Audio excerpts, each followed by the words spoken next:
Henry's imposition of Plantagenet control alienated many English barons. It also provoked a power struggle between crown and church. It came to a head in a bitter conflict between Henry and one of his most loyal friends, Thomas Becket. Becket was the son of a London merchant who'd enjoyed an extraordinary rise to power. Henry had made him his chancellor, in charge of the day-to-day running of the government on the king's behalf, and he'd acquired enormous wealth. While Henry disdained luxury and pageantry, his chancellor revelled in it. But the two were close friends. William Fitzstephen, who later served as Becket's clerk, says that the two of them hunted, joked and played together like boys.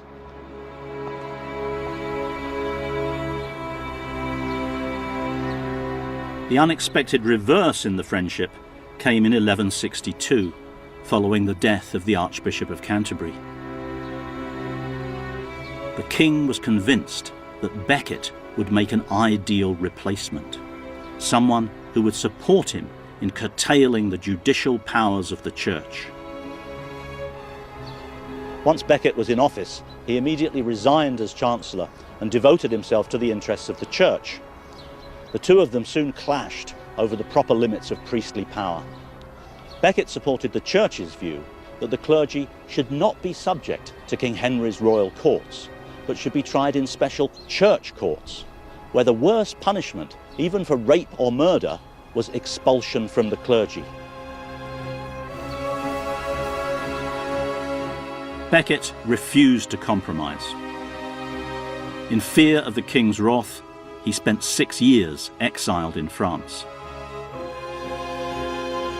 In 1170, he reached a form of reconciliation with the king and came home. But from the pulpit in Canterbury, he immediately began to excommunicate all who had crossed him. This news provoked an outburst of demonic Plantagenet fury. I have brought up and raised some feeble and wretched men in my kingdom who are not loyal to their lord, whom they allow to be mocked so shamefully by some low-born clergyman.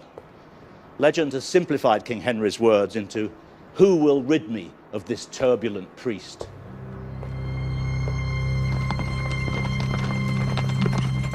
Four knights decided they understood the king's wish. In Canterbury, they found Becket eating in the bishop's palace. Harsh words were exchanged. The archbishop then made his way through these cloisters and into the cathedral.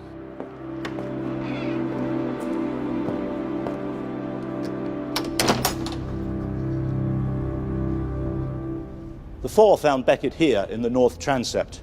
They attempted to drag him back outside, but the archbishop clung to a pillar, calling them pimps and madmen. They struck out.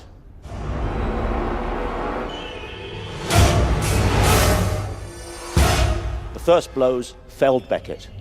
Then one of the knights hit him with such force that he sliced off the top of his head. The sword itself shattered on the paving stones.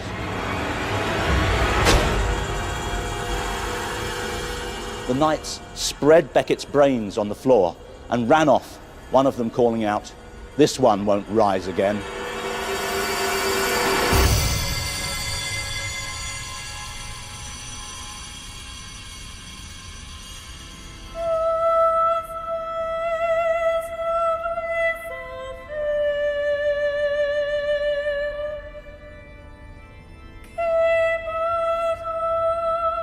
Within days, stories began to circulate that Becket's blood had miraculous powers.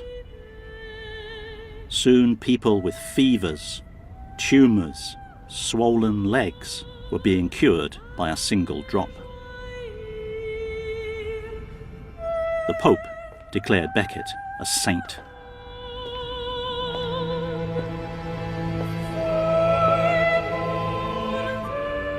Pilgrims came here in their thousands.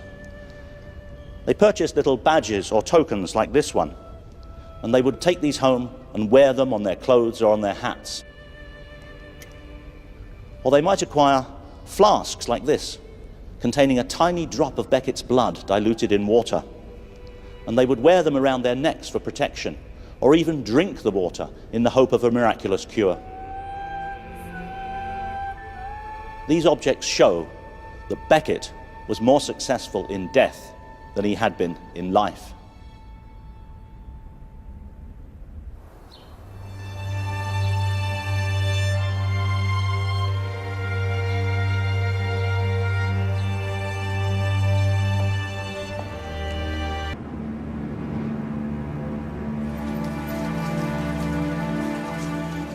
With his formidable wife imprisoned in England, Henry did battle with the French king, the rebel barons, and his own sons for 18 months.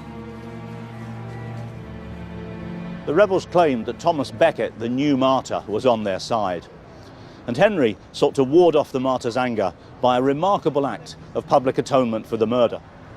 At the height of the rebellion, the proud Plantagenet king came to Canterbury. Here at the West Gate, he dismounted, removed his shoes, and walked barefoot through the crowded streets.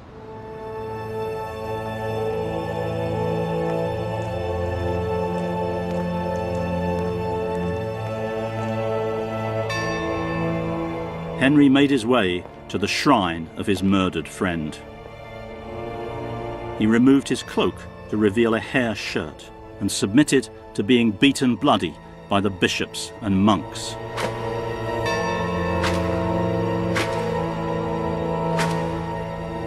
He spent the night prostrate on the bare stone floor. Henry's salvation came quickly. The very next day, his troops won a stunning victory over his enemies, and soon they were all brought to submission. But Henry had been forced to abase himself before the clergy and recognize the authority of the church. Tension between monarchy and church was never fully resolved, but the Plantagenet settlement with the Pope held for the next 350 years. Like his ancestors, Edward encouraged the planning of new towns to generate wealth and taxes. Towns like Hull and Winchelsea nurtured a new society based on trade, and trade became the lifeblood of the Plantagenet dynasty. Personally chose the site for each of his castles, and the most impressive of all arose above the River Scient at Carnarvon.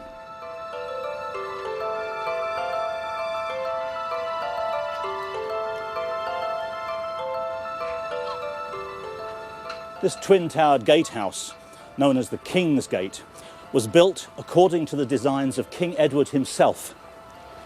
The approach to the castle was guarded by arrow slits and by spy holes.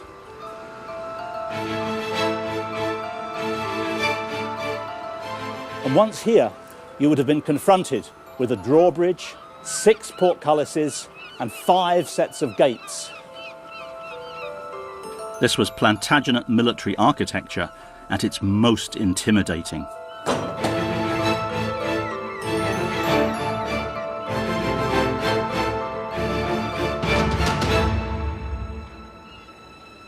Edward engaged the most famous castle architect in Europe, Master James of St. George. King Edward was keen to associate the Plantagenet dynasty with the glories of the Christian Roman Empire, and so he commanded Master James to base his designs on the great walls of Constantinople. This meant building many-sided towers instead of the more usual round ones. The walls are up to 20 feet thick and patterned with bands of coloured stone, a Byzantine design not previously seen in the British Isles.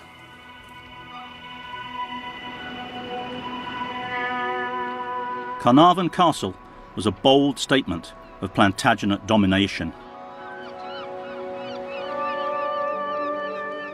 For the Welsh, it was a painful reminder of conquest and oppression. Edward was also preparing for the future and laying a Plantagenet dynastic claim to Wales. In 1284, the king's 11th child, a son named Edward, was born here. At the age of 16, Edward of Carnarvon would be declared Prince of Wales, a title stolen from Llywelyn ap Griffith, which has been borne by the eldest son of the English sovereign ever since.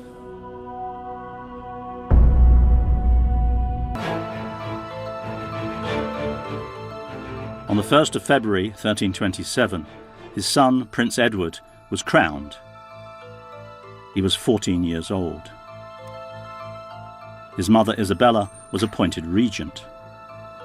She and Mortimer now ruled England on Edward's behalf. But a deposed former king was a new dynastic problem. Edward was brought here to Berkeley Castle, and these are original documents from the castle at that time. Here we read about the delivery of chickens to the kitchen of the king's father, which is what Edward now was. And here is a record of his daily expenses, £5 a day, quite a generous amount. And here is report of a messenger being sent to Nottingham to inform Isabella concerning Morte Patris Regis, the death of the king's father.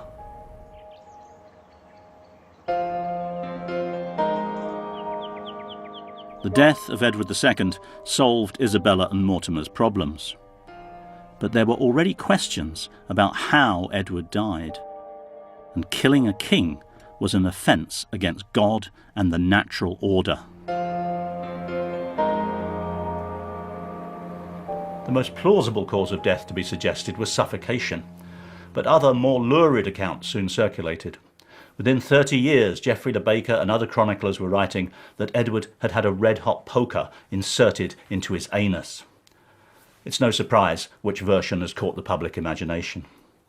No one knows for sure, but with either the red-hot poker or suffocation, no mark would be visible when the king's body was displayed to show that he was truly dead. To all appearances, Edward II died of natural causes. The fate of the Plantagenet dynasty now lay in the hands of Isabella and Roger Mortimer. But 3 years later, tired of the corrupt rule of his mother and her lover, the young King Edward decided to take action.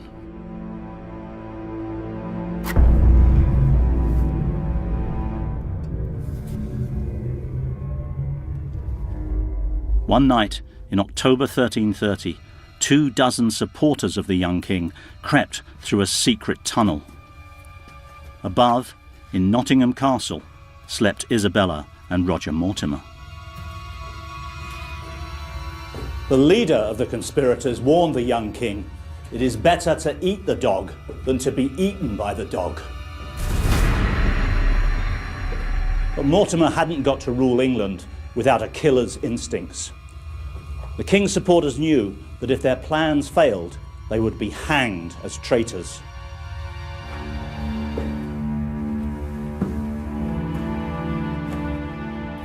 The young conspirators entered the castle and made for the Queen's bedchamber. As they drew their swords and entered, Edward stood quietly outside the room.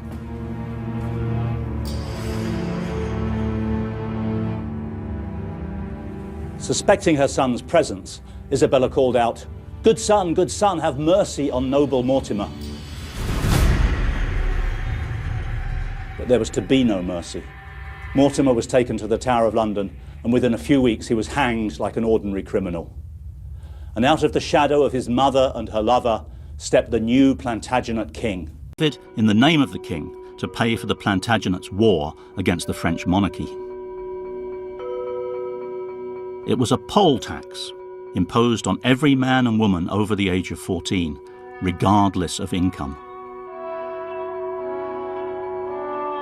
It inflamed resentment against the great inequalities in medieval society. According to the chronicler Henry Knighton, the rebels outside were demanding that every man in the Kingdom of England should be free and remain free of the yoke of servitude forever. A particular target of their hostility was the boy king's inner circle, the councillors who had been ruling on his behalf. These powerful officials were responsible for levying the reviled poll tax. and they would face the wrath of the rebels. One of the king's closest advisors and his chancellor was Simon Sudbury, the Archbishop of Canterbury. In terror, he'd also taken refuge in the Tower. On the third day of rioting, he was here in St. John's Chapel, praying for his life. The insurgents broke in and seized him, along with the king's treasurer.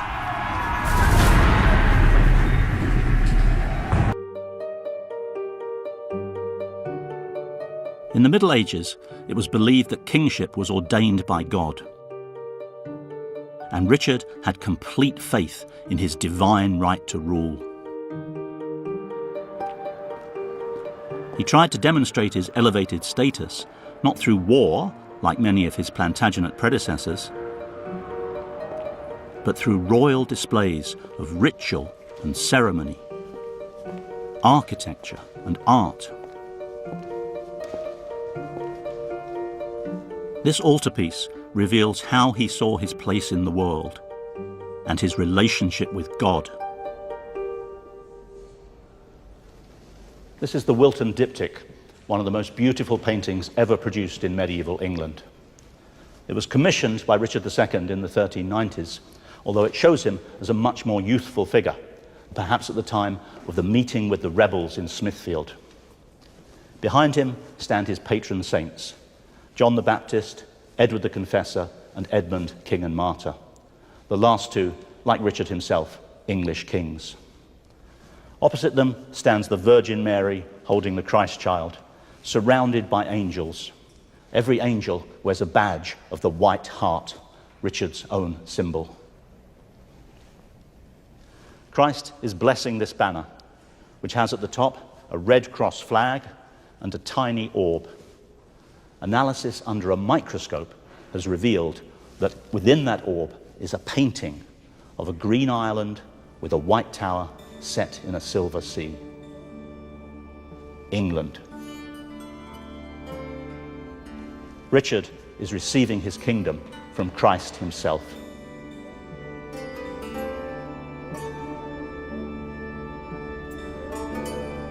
This perfectly expresses Richard's exalted sense of kingship. But his high conception of royal status led to a political earthquake that destroyed him. The English began rounding up French prisoners. According to the chivalric code of honour, their lives would be spared. But a cry suddenly went up that French reinforcements were about to launch a fresh attack. Henry knew that his forces couldn't withstand another assault and secure the prisoners. He was afraid they would escape and rejoin the battle.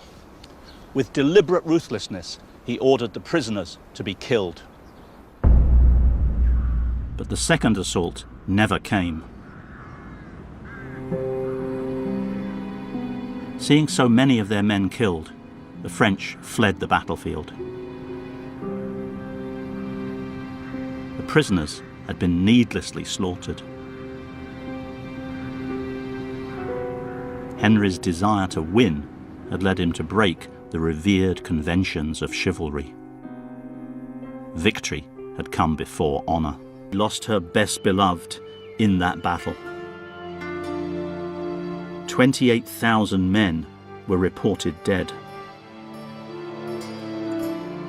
Even 300 years later, it was noted that farmers oft discover the miserable remains of soldiers.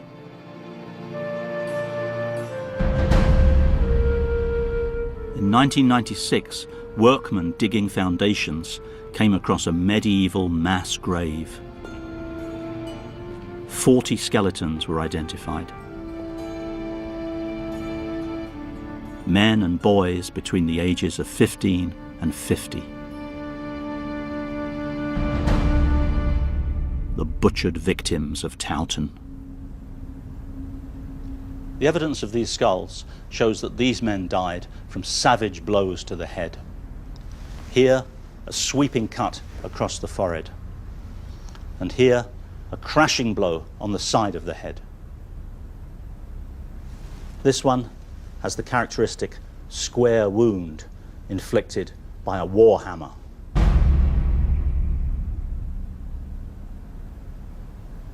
On occasion, there are cuts on the side of the skull, which might suggest perhaps that an ear was cut off as a trophy. The way these men were slaughtered indicates the brutal vindictiveness of the Battle of Towton. There was no magnanimous chivalry here.